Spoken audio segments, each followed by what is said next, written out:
साथीहरूसँग हिँडिरहनु त के हो पारा?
खाना पस्को न हौ, भोक लागिरहेछ कस्तो, खानु पर्यो। केही छ त, आफै बसेर खाए भयो नि। अनि तरकारी चाहिँ के बनायो नि? के बनाउने हो र? दाल भात अनि अचार बनाइदिएको छु। दिनभरि काम गरेर थाकेर आएको हुन्छु, बेलुका भएपछि मिठो खाना नि पाउँदिन है। खानामा त्यही त मिठो मिठो अनि राम्रो बाहिरै खाना पाएको होला त। अनि के खान्थ्यो घरको खाना? धेरै दिमाग नत है मेरो, खुब मुखमुख लाग्ने भाषिस नि आज भोलि। छैन कोहीसँग मुखमुख लागेको, म को हो र मुखमुख लाग्नुलाई?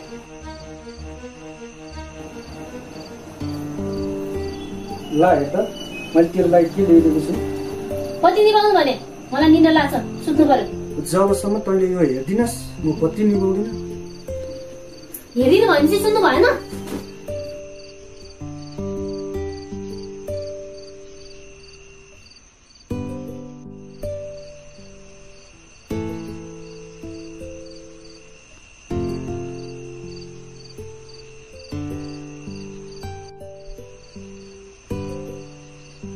हेर न, अब मैले तँलाई लुगा फाटो नकिनिदिएको पनि वर्ष दिन भइसकेछ। झन् अहिले यो मजदुर सङ्घको अध्यक्ष भएपछि त कहिले कोसँग भेटघाट गर्दैन ठिक्क छु भने। ला न ल साली।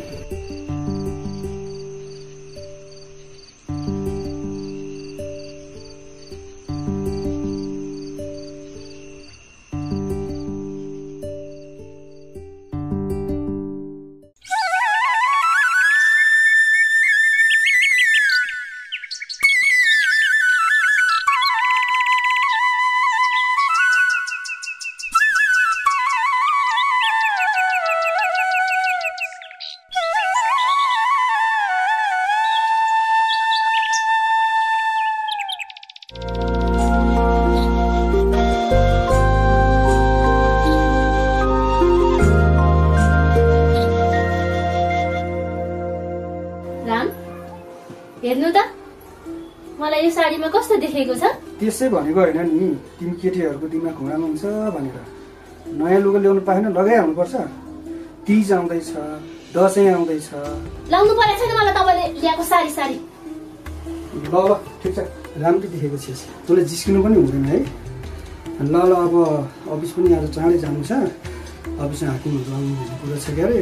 म खाना पनि बाहिरै खान्छु, बरु मेरो कपडाहरू कता छ निकाल्दैन।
होइन मैले बिहान फाइल यहीँ छोडेछु कता छ ल्याइदेऊ त होइन सुनिनस् कि क्या हो मलाई के थाहा त तपाईँको फाइल हिजो त्यही एउटा झोला मात्रै बोकेर आउनु भएको देखाएको थियो मैले देखाएको छैन फाइल साइल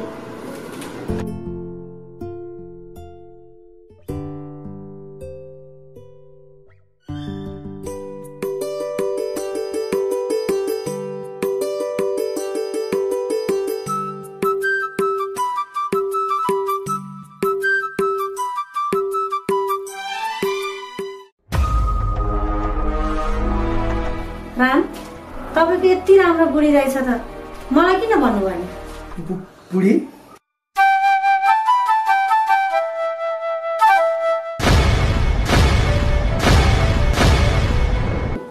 शिवु लोक सेवा आयोगमा नेपालको पहिलो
शिवु यो सब के हो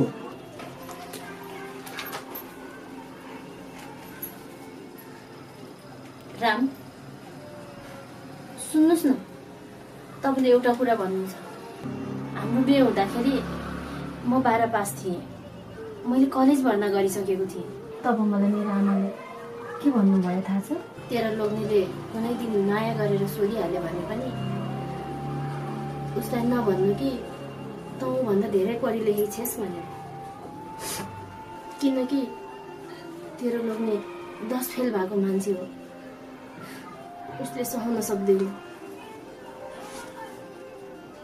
किनभने ऊ भन्दा त धेरै पढी लेखेकी छेस् भनेर उसको चित्त दुख्छ र तैँले जिन्दगीभरि दुःख झेल्नु पर्छ त्यसैले मैले झुट बोलेकी राम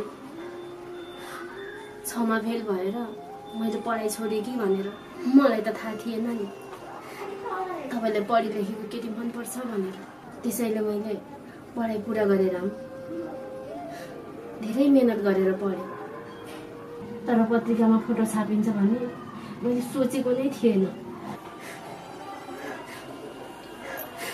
तपाईँलाई यस्तै मनपर्छ होइन मेकअप गर्ने र यस्तै छोटो कपडा लाउने केटी मनपर्छ होइन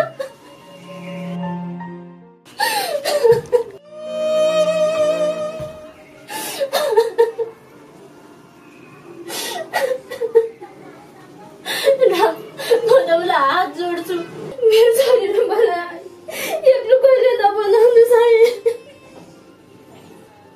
तपाईँले जे भन्नुहुन्छ म त्यो कुरा मान्छु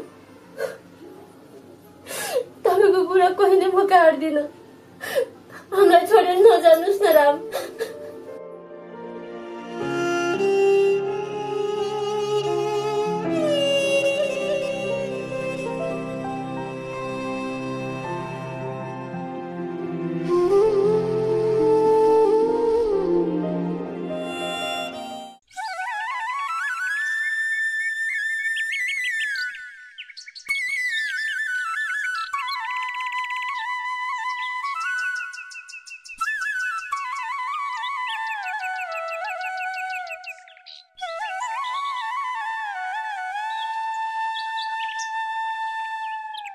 रामु हजुरलाई अफिस जान ढिला भएन? उठ्नुहोस् अब।